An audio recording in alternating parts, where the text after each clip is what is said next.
Dave has spent the first months of the season in Montana's Rocky Mountain Gold Belt, searching lost mines. What was that, 6 or 7 pans? Yeah. And maybe found 4 little pieces of gold. Right. What do you think's in there? Maybe a half gram. We can't do it on this amount of money. This is gonna be an expensive setup. I gotta get my equipment in, I gotta get a camp in. There's not enough ground, not enough gold. I don't think we can mine that. Now, with the season already slipping away, Dave is going all in to get his team back to work. Chris, Nathan, and Casey will be in Arizona. They're gonna pick up and pack up our equipment, get it out here. Jason and I have to find a mine. I've narrowed it down to a short list of 2. We're gonna put a deadline on it. No dinking around, no messing around. We've got 2 weeks to do it. The first mine on Dave's shortlist, El Dorado Bar, on the banks of the Missouri River. To help him test, I'm excited, man. his number 2, Jason Sanchez. I'm confident that we're gonna make some money this year. My wife says we have to. Yeah. Last season, we definitely didn't make enough gold. We better make a hell of a lot more this year. The El Dorado Bar is a geological hotspot rich in both gold and sapphires.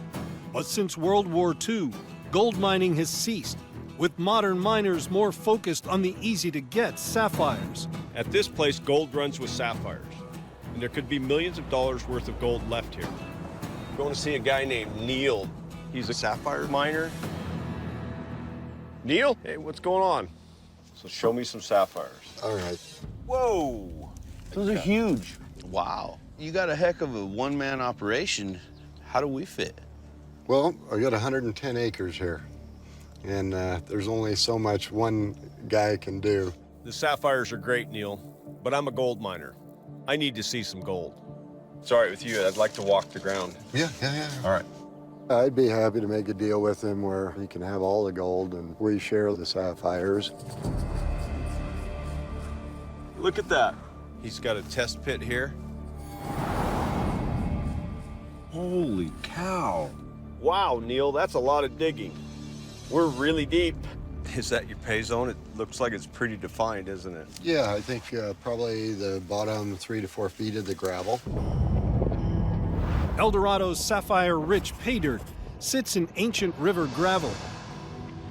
But over time, the heavier gold has sunk further still, right down to the bedrock beneath where Neil is mining. Absolutely love my job, man. Dave and Jason are on the hunt for gold at the El Dorado Bar. Make some gold. Let's do it big and bold. After digging down almost 50 feet, Dave has finally hit bedrock. All we need is a lot of gold to make this worthwhile. This is really deep. That's a good bulk sample. We ran 100 yards. Now we'll clean up, see how much gold we got. Big decision right now. If it's not good gold, I can't do it. It's deep. And then where we tested the other spot was deeper. That was over 40.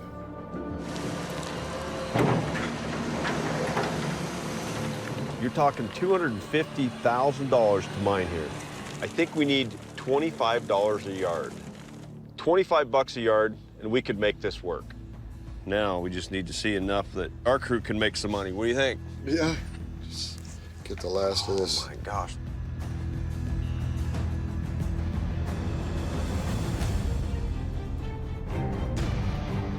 I don't think it's quite an ounce of gold. It's 16 bucks a yard. Yeah.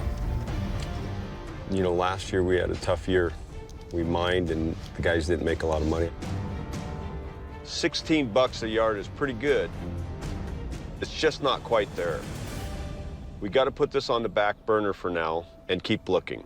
Yeah, well, it's my pleasure. Thanks again, Neil. We'll keep in touch. Good luck. With his team and equipment fast approaching Montana, Dave is putting all his hopes on one last location. One down, one to go. 3 days later, and after a bust at El Dorado, This has to be the one, Jason. This has to be the mine. I pray it is. Dave and Jason set their sights on Bird's Eye Mine in Silver Creek, the site of one of Montana's biggest ever gold strikes. It's Dave's last chance to find the best ground. They believe there's gold on their property, then they think they're putting it on people's driveways. In 1864, pioneer William Brown discovered gold at Silver Creek. His family ran a dredging operation at Bird's Eye Mine until it stopped in the 1950s. Over the generations, the knowledge of how to mine for gold was lost, and for the last 60 years, the mine has been a working gravel yard. We're gonna meet Howie and Jerry Anderson, their brothers. They've got a little sand and gravel operation. Howie here, Jerry here. Dave, how are you? Gosh. We know how to make road mix, Yep. but we don't know how to mine for gold. Yeah. You guys sold a bunch of this rock for sand and gravel, right? So you've kind of disturbed the evidence that usually I can see to decipher and decode this land. You scooped up those tailings and you sold my clues. Tailings are the surplus rocks and gravel left behind after mining. Without them, Dave has no way of telling which areas have been mined before. So this is like basically finding a needle in a haystack. There's gold here. How much? I don't know. You're just going to have to do some extra digging. To find Bird's Eye's gold, Dave needs to use all his experience of decoding lost mines. My best option, I'll pick 3 spots, and if I get 3 good tests on this bulk test, we'll mine it. If this big field was like that, and then they mowed it down and made a field out of it, I'm screwed. It's important that I get it right. Our whole season rides on finding good ground. Back at Bird's Eye Mine, Dave and Jason run the dirt from 3 test holes to find out if it holds enough gold to stake their season on, or if the old-timers mined it out. We're taking all the concentrates from one of our tests and doing the final cleanup and trying to see what our values were running. I think we can almost make it on $10 a yard because it's so shallow. It's the easiest stripping we've ever done. I've never done it that easy, ever.